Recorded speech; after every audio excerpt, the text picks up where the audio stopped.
From Kansas State University, this is Agriculture Today. Eric Atkinson with you, and here's what's coming up. Out of the Beef Cattle Institute at K-State, a look at two topics: why suckling beef calves still need access to good quality water during the summer, and why grazing first calf heifers separate from the cow herd is a good management step. Yet, contributing there, K-State's Brad White, Brian Lubbers, Phillip Lancaster, and Dustin Pendell. Also today, from the Washburn University School of Law, Roger McEowen is back, this time to discuss conservation easements on agricultural land and the tax deduction benefits to the producer. He'll highlight a current court case relating to this. And awaiting with another Stop, Look, and Listen is K-State's Gus Vanderhoeven. All that and more right here on Agriculture Today.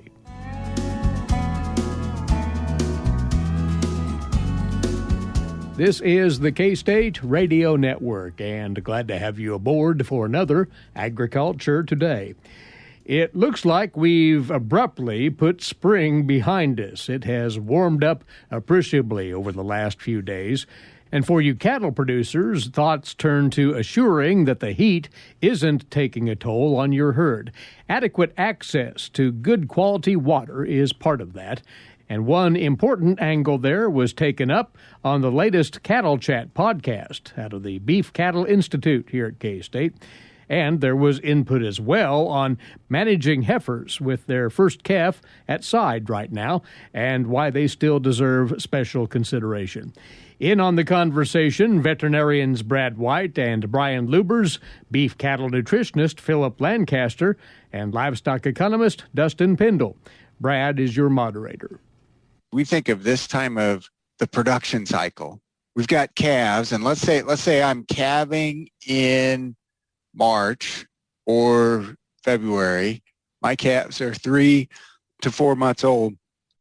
How much water do they need? And Phillip, I'll ask you, how much water do they need, and why do they need water when they're drinking milk all the time? Well, from the amount, if we're thinking about the amount, I think just open access and ad libitum access to water kind of goes back to our discussion was last week or a couple weeks ago on the bottle calf or the bucket calf. We said, we want to make sure they've got access to clean, fresh water every day.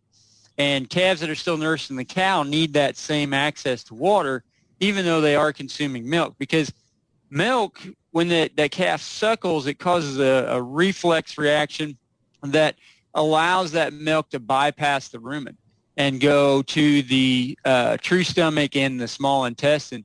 Because in the rumen, what would happen is that high-quality milk protein would actually be downgraded to a lower-quality microbial protein. And so the animal avoids that by allowing that milk to bypass the rumen. But then the problem is once the calf starts to eat some solid food here, some grass and some things like that, they don't have any water or liquid going into the rumen. And that liquid in there is important because it helps the rumen contractions mix that forage and feed better. And that mixing is what allows those microbes in the rumen to come in contact with the feed particles and attach to those feed particles to start that digestion process. So they have to be able to get water as you get to, is it kind of this time? When does all that happen? What age are the calves when that happens? Well, those calves are, depending on how much milk your cows are producing, those calves are going to start nibbling on grass and eating grass at around a month of age or so, and then it's going to increase a little bit there for the next month or so. But that cow, her lactation curve peaks at about 60 days after calving. At that point, the milk production starts to decline, and so that calf starts to consume more and more grass and starts to rely more and more on that digestion of that grass for his nutrient requirements. Absolutely. And Dustin, you mentioned you'd had some conversations about just thinking about in general the importance of clean water as well. Yeah, so yesterday I was sitting in a student's, PhD student's, he was proposing to do some research looking at the impacts of water quality and also heat and cold stress on a carcass. And I get the heat stress and the cold stress, how that could impact the animal and ultimately the carcass, the quality of the carcass.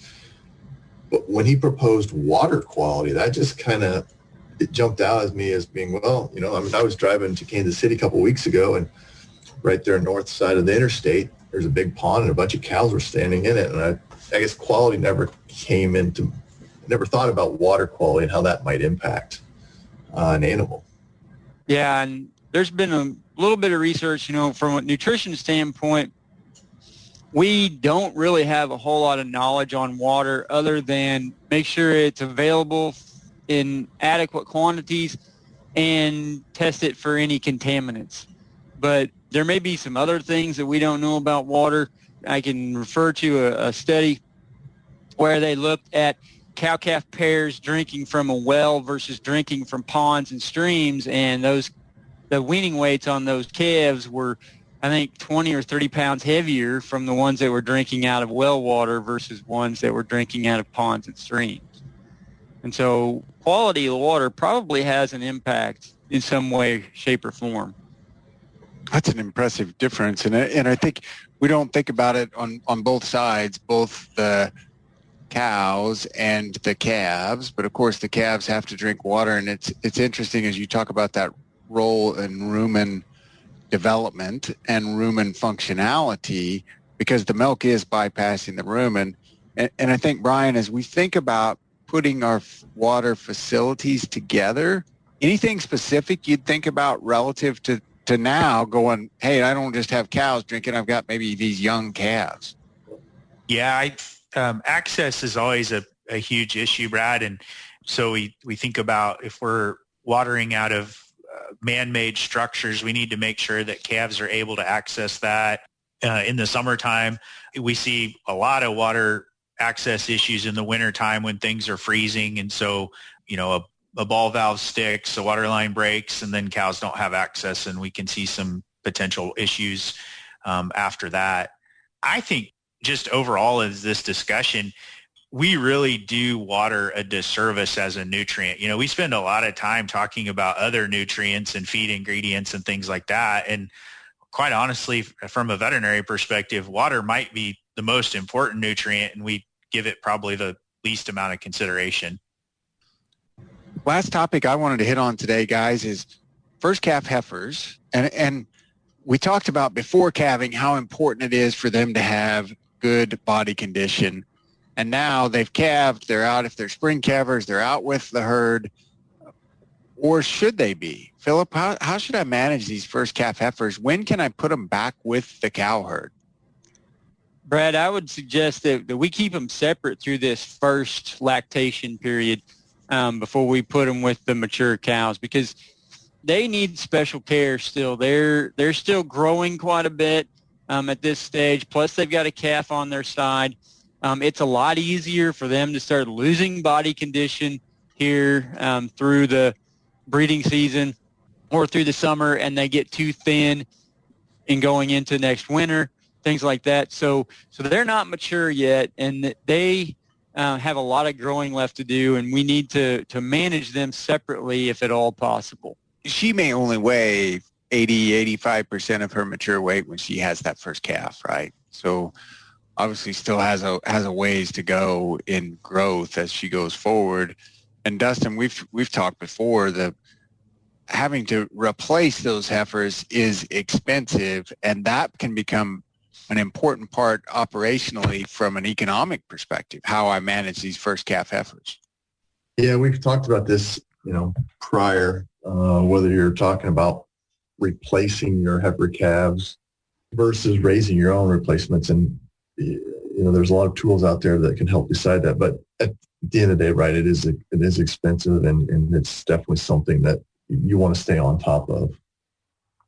So how big a deal is it to keep them separate, Phillip? I know you said we should, but man, it's a lot easier to just run them with the cows, especially in the summer when we're grazing and you've got other stuff going on like making hay and doing other things. How important is it? Well, I think it's pretty important. If you think about when a cow drops out of the herd, most of those cows are going to drop out of the herd as a rebreed as a first calf heifer, as a rebreed, and then maybe as a 3-year-old. And so, if we're trying to minimize our costs of having to develop replacement heifers, making sure that these heifers are properly taken care of so that they rebreed, and this year and next year, that turns into a pretty big cost savings from having to manage or not having to raise additional replacement heifers because your current replacement heifers fell out of the herd too soon. Absolutely. And I think it's something to think about when you're planning forage use. And I know we're going to talk some about forage use on an upcoming episode. So just with your heifers, if you can run them as a separate group, it does make a big difference. And then if you can keep your first calf heifers separate, it does make a difference as well. There for you, just part of the dialogue on the latest Cattle Chat podcast, just posted by the Beef Cattle Institute here at K-State. Included there, the BCI's Phillip Lancaster, Dustin Pendell, Brian Lubbers, and Brad White. You can listen to the full version, as well as all the previous weekly Cattle Chat podcasts at ksubci.org, ksubci.org. Well, standing by for his regular visit with us, Roger McEowen from the Washburn University School of Law. He'll be with us next here on Agriculture Today.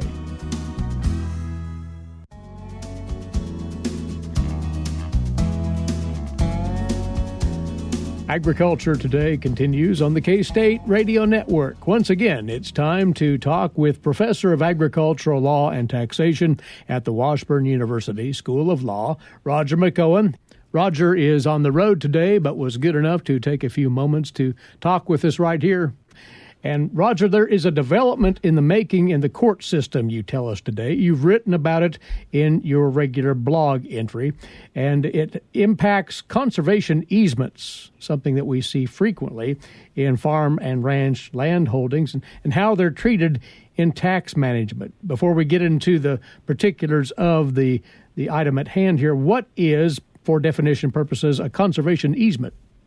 Well, Eric, these are permanent easements where you have, in the ag context, if we're talking land, you have a landowner that will donate an easement, put in an easement restriction in a deed, and then donate that land to a qualified charity, a land trust. And we have several of those in Kansas. There are prominent land trusts all over the country.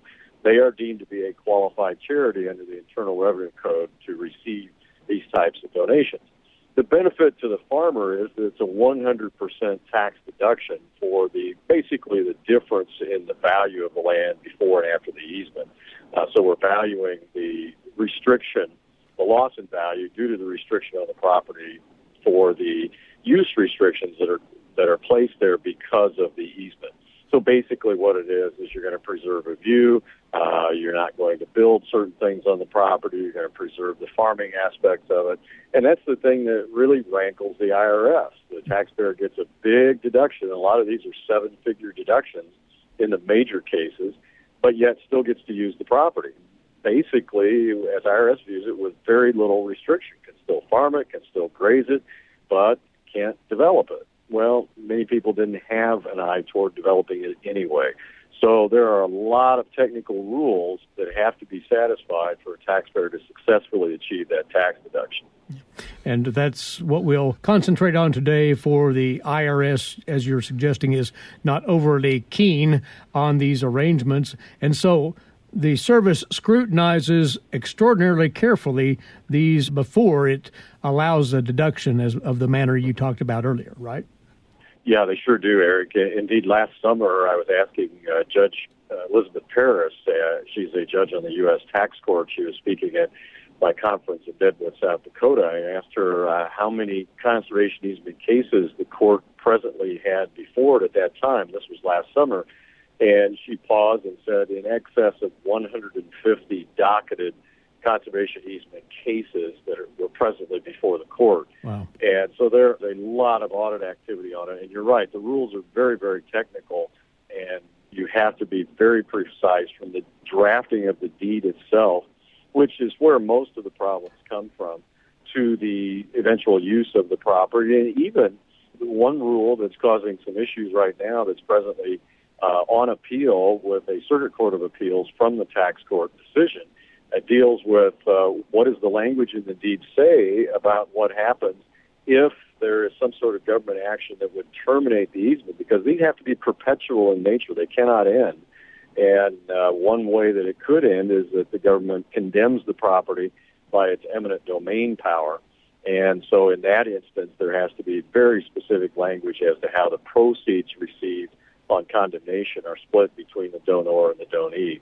And that is the big issue that was before the tax court, currently is in some cases, but one of those cases is on appeal to the U.S. Circuit Court of Appeals for the Sixth Circuit. And this is deemed, you say in your article, Roger, the extinguishment regulation here. What are some of the finer points of that are worth knowing? Well, because of the perpetual nature of the easement that is required by the Internal Revenue Code, there has to be an allocation of any condemnation proceeds. And that computation of how that allocation is done is very difficult to state in the easement deed. But the basic point is that the allocation formula cannot result in what a court or the IRS could deem to be a windfall to the taxpayer. And it has to be drafted so that it doesn't deduct from the proceeds allocable to the donee charity organization an amount that is attributable to improvements that the donor makes to the property after the donation. And that's where a lot of these problems come in that I see. You have deed language that's drafted that says that if the donor makes any improvements to the property after the donation has been made, after the easement has been placed on the property, then those improvements inure to the benefit of the donor. Well, you can't do that. Mm-hmm. And that IRS views that as violating the perpetuity requirement. And so this language involving this so-called extinguishment regulation in the allocation formula creates a lot of problems. Actually, there's been language in these for 30 years that taxpayers thought was fine in the way that they could be drafted, and the IRS has taken a hardline position and say, nope, there's no mercy in this. You have to dot every I, have to cross every T, you have to follow the regulations specifically. There's no room for any error at all. And tax court agreed with that in a recent case and said, yeah, the IRS and Treasury did develop the regulation properly. It was put out there, even though it wasn't formally put out there for notice and comment under the Administrative Procedures Act, the court said it was close enough to having followed those rules and otherwise follows the intent of the statute. Now, in the case that's on appeal to the Sixth Circuit, in that case, at the tax court level, Judge Holmes on the U.S. tax court filed a pretty stinging dissent, and that really stimulated the taxpayer to appeal the case to the Sixth Circuit, and they're really hanging on Judge Holmes' words in that dissent to say, look, if the IRS view here carries the weight of the day, then you have thousands upon thousands of conservation easements that will fail, and then that goes against the purpose of the Congress writing the statute and trying to incentivize open space preservation, other types of conservation benefits from making these charitable donations. So we shall see what happens at the Sixth Circuit. So that will be a pivotal decision when it emerges, and we'll likely follow up on that, Roger, when it does develop. But is there anything that the individual landowner who is, in fact, part and parcel of one of these conservation easement arrangements, anything they can do to assure that they'll stay in good stead in as far as the deduction status of those easements? Well, a lot of this deals with the valuation. The before and after valuation. What's the value of the ranch or the farm property or the land at issue before the easement restriction is put on? What's the value after? So the hiring of a qualified appraiser is absolutely critical. Now, that's costly, but it's well worth it because what I see from looking at these cases over a number of years is if you get a valuation that's questionable, IRS is just going to jump all over that.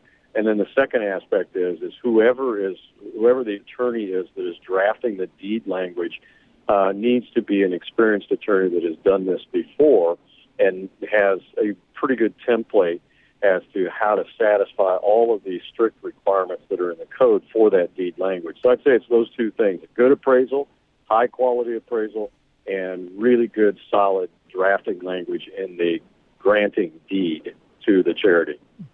And one quick reference back to the case that you just discussed here.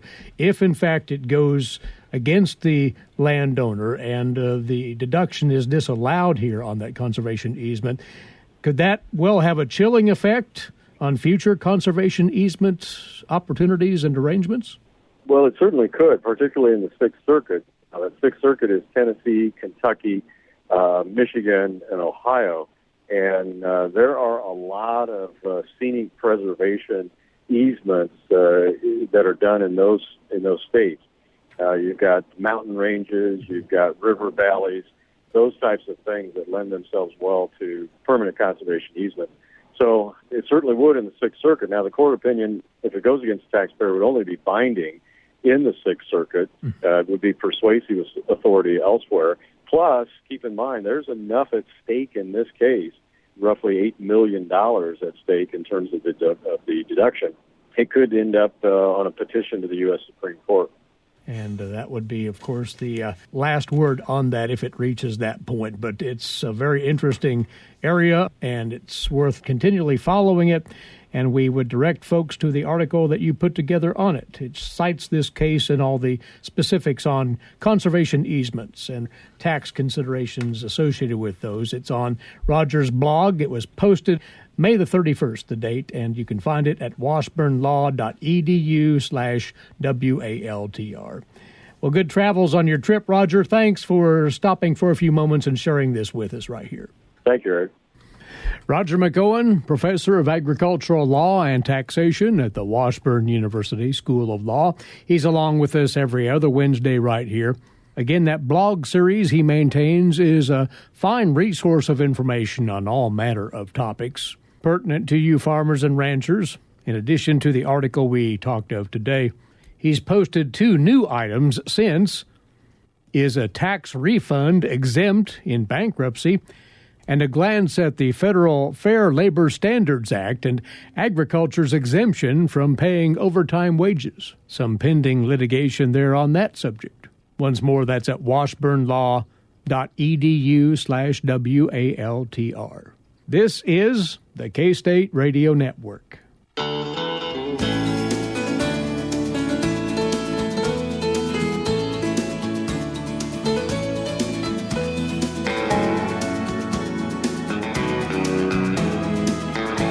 Welcome back to Agriculture Today, coming to you from the campus of Kansas State University. Eric Atkinson here, and next up, today's lead stories from the agricultural news page, these courtesy in part of DTN. The USDA will spend more than $4 billion to focus on diversifying critical supply chains. The department stated it will use supply chain spending to increase transparency and competition in the livestock markets and the meat processing sector that they say have resulted in thinly traded markets and unfair treatment of some farmers, ranchers, and small processors. The USDA's Rod Bain has more. A new effort to make our nation's supply chain more resilient against disruption. The purpose behind a $4 billion investment issued Tuesday via executive order by President Biden. Agriculture Secretary Tom Vilsack, talking with reporters Tuesday, adds this investment also goes beyond strengthening critical supply chains in food, agriculture, and other sectors. I would say this challenge of the supply chain adds to a number of concerns that have arisen about our current food and ag system, including on-farm profitability, resource conservation, nutrition, and lack of opportunity for socially disadvantaged and medium to small-size farmers. This leads me to believe that what we really need is a transformational change to one that is economically, environmentally, and nutritionally more resilient and fairer and more open. The secretary was also named co-chair of a new supply chain disruptions task force designed to use a whole-of-government approach to address short-term supply challenges. I'm Rod Bain reporting for the U.S. Department of Agriculture in Washington, D.C. Now, on a press call yesterday afternoon, the Secretary said that the USDA will conduct a very thorough analysis of where additional processing capacity could create more competition and better income for producers. Ideally, he said, states, local governments, and private companies would find ways to leverage federal money to construct or retrofit facilities or expand smaller ones. The Secretary did not specify how USDA would exclude large packers from participating, but he stressed the importance of developing more diversity in the size of processing operations and ownership. He also suggested farmer cooperatives could play a role. Certain investments from the USDA through grants, loans, and loan guarantees will specifically address the shortage of small meat processing facilities across the country, as well as focus more attention on local and regional food systems to support them. That in the USDA statement. Vilsack said the $4 billion will be allocated, invested, and identified within a short time, and ideally most of those funds would be distributed to different sectors within the next year. Vilsack said the funds will be used through a variety of USDA programs. The union at a Smithfield Foods pork processing plant in South Dakota, meanwhile, said it's heading into contract negotiations armed with the authorization to call a strike. A strike authorization at the Sioux Falls chapter of the United Food and Commercial Workers Union was overwhelmingly approved late Monday, 98% of the vote total, according to the union. However, union leaders said they hope to avoid a work stoppage as they prepared to meet with company representatives. The union is demanding that Smithfield boost its wage offerings in a 4-year contract to match those at a JBS pork plant in the region, as well as make several other concessions on break times and employee health insurance costs.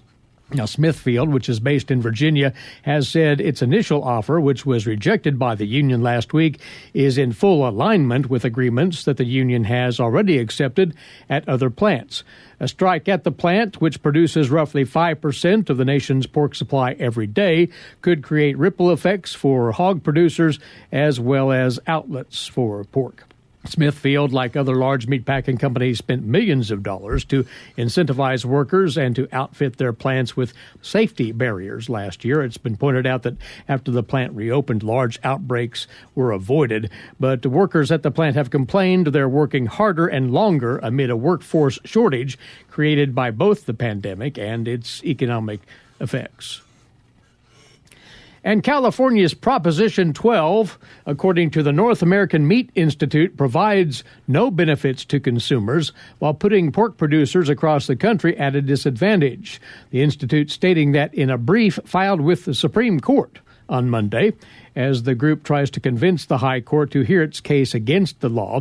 In February, the Institute filed a petition for a writ of certiorari asking the Supreme Court to review an earlier ruling upholding the law by the U.S. Court of Appeals for the Ninth Circuit. The law requires hog producers to abide by certain regulations to sell pork in California. The Institute opposes the law because the group said it will increase costs for producers and for consumers. In March, the Institute was joined in that case by 20 states. In separate lawsuits, the Institute and the National Pork Producers Council, as well as the American Farm Bureau Federation, challenged Proposition 12 because it requires hog producers in other states to comply with California's law to sell pork in that state. Beginning in January of next year, Proposition 12 will prohibit the sale of pork not produced according to California's production standards. Well, steps can be taken to prevent heat stress in our livestock during these summer months. And Scarlett Higgins tells us here there are tools available on the Kansas Livestock Association's website to help you producers prepare. The time of year has arrived when the combination of high temperatures, elevated humidity, low wind speeds, and high solar radiation can put livestock at risk for heat stress. To help producers be aware of and better prepare for these weather conditions that could adversely affect livestock health, the resources section of KLA.org has a link to daily heat stress maps from the National Weather Service. The maps estimate general stress level trends for livestock over a 7-day forecast period. Veterinarians and animal scientists say effective strategies for mitigating heat stress include feeding schedules that avoid the internal heat buildup animals experience with normal digestion during the hottest part of the day, increasing airflow around confined areas by taking down winter windbreaks, including hay barriers, will offer relief, as will providing shade where possible. The use of light-colored bedding, such as chopped hay or straw, will help reduce the heat load on animals. Additionally, producers should consider the use of extra water tanks as summer intake is greater than normal. Avoiding intentional movement of animals is recommended as well. Wetting pen surfaces and animals also can be effective if done in a manner that does not increase humidity. When wetting animals, experts suggest using large droplets, not a fine mist, to saturate the hair coat, as this provides maximum cooling. I'm Scarlett Hagans. And by the way, with us on tomorrow's broadcast to talk more about heat stress abatement for cattle, K-State beef veterinarian A.J. Tarpoff. So be tuned in for that. This is Agriculture Today. Stop, look, and listen. I hear the soft clanging of cowbells as cows graze the steep hill pastures. That's Gus Vander Hoeven of Kansas State University with comment on life in rural Kansas. This past Sunday evening, I watched Rick Steves' program on TV, The Alps. Rick Steves explored the culture and nature of the Alps. I enjoyed the 90-minute show. It reminded me of the times I visited and walked there. The parts Rick visited were the Italian, Austrian, Swiss, and French Alps. It's beautiful country, and in normal, non-COVID times, one breaks his neck over the tourists. But tourists are an important part of their economy, and there is no question the Alps and the countries are beautiful with the ancient buildings and structures. Some go back to Roman times. Of course, the mountain climbing is a much enjoyed activity. The only thing I did was walk the trails and looked with amazement at the mountain forms where hay was cut on steep slopes and brought downhill to be stored in barns. I loved the barn structures, sturdy, often built into the hillsides. Because there's a limited supply, the land is well cared for. Not much is wasted. Small rivulets of water are guided to water troughs to water grazing cows. As I recall, I hear the soft clanging of cowbells as cows graze the steep hill pastures with stone outcroppings. Beautiful country. Some of those rock protrusions are in the foundation of the barn, making structures part of the land, well connected. On one of my visits, I wanted to buy a real cowbell. I didn't want the memory of a tourist shop where cowbells can be bought. I asked for the closest farm co-op, and having been given directions, started to walk. It was a good walk through a valley. The mountains with steep green pine forest rose up on the sides. I walked and enjoyed, I remember. Along the path and roads, cows grazed, some wearing a bell. Those grazing cows did not wear the big bell with the heavy sound. It is used on the lead cow when cows are taken to higher pastures in summer or brought down when it turns cold. It's a celebrated event. I was not planning to buy a big bell, but a regular one. I found plenty of cowbells to choose from at the co-op. I made my choice, paid, and walked back under a deep blue sky. There had been many interesting farm things at the co-op, but whatever I bought, I would have to pack home on my return. So it was only a bell I selected and purchased. It hangs under my drawing table. As I work at the table, my knees sometimes hit the bell, and it clangs, and when it does, I see cows grazing. I hear them tear the grass. I see mountains under a blue sky. I hear water gurgle. I see the meadow flowers and, yes, the colorful, well-tended flower boxes hanging below the farmhouse windows. I'm happy. I remember. The Alps, beautiful country with a long history, an old country as its landscape or mountains go. This past weekend, the Manhattan paper held a brief note under Letters to the Editor by Arnoud Temme, a faculty member at the university with the Department of Geography. What struck me in Arnoud's letter, and I quote, "The start of June concluded the first climbing season on Mount Everest since 2019. Dozens scaled the highest mountain on Earth." He talks about imaginary lines or routes to climb to the top and back to safety. And then he writes, what does this have to do with Manhattan? And he adds, everything. He goes on and writes that we, too, are about to have a season of freedom to roam our landscape.